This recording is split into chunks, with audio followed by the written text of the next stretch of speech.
রংপুরে ভিসি দোতলায় মিটিং করছে, সেখানে প্রক্টর এবং বিশ্ববিদ্যালয়ের সবাইকে নিয়ে, সেখানে আগুন দিয়েছে।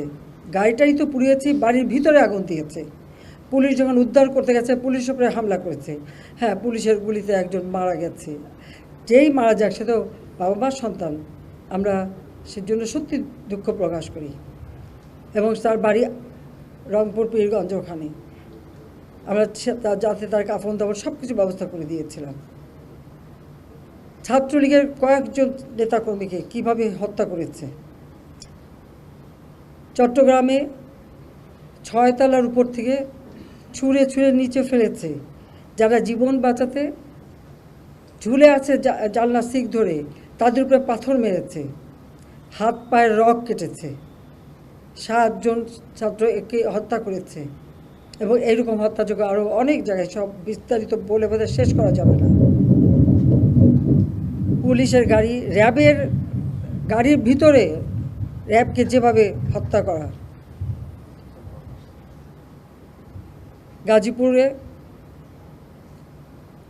আমাদের এক কর্মীকে শুধু মারেই নাই, হাসপাতালে চিকিৎসা করতে গেছে, সেখান থেকে বের করে নিয়ে এসে তাকে মেরে ঝুলিয়ে রেখে দিয়েছে।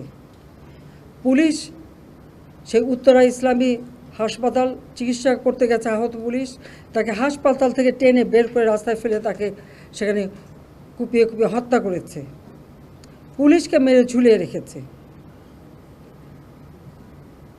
আমার মোটর কেডের যে পাইলট মোটর সাইকেল দিয়ে সব আসতো, সে ওই যাত্রাবাড়ির ওদিকেই থাকতো। ওখানে প্রত্যেক বাড়িতে বাড়িতে যেয়ে তারা খুঁজছে পুলিশের কেউ আছে কি না, আওয়ামী লীগের কেউ আছে কি না।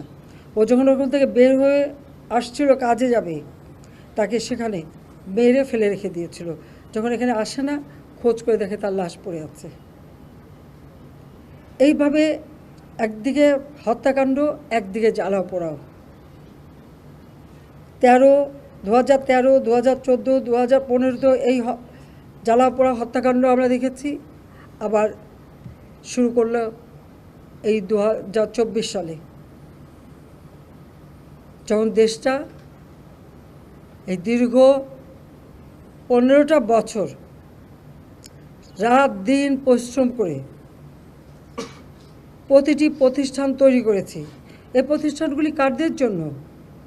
এদেশের মানুষের জন্য। তো এই প্রতিষ্ঠানগুলি তো মানুষকে সেবা দেয়, মানুষের জন্য কাজ করে, মানুষের রুজির ব্যবস্থা করে, মানুষের আয়ের পথ খুলে দিয়েছিল।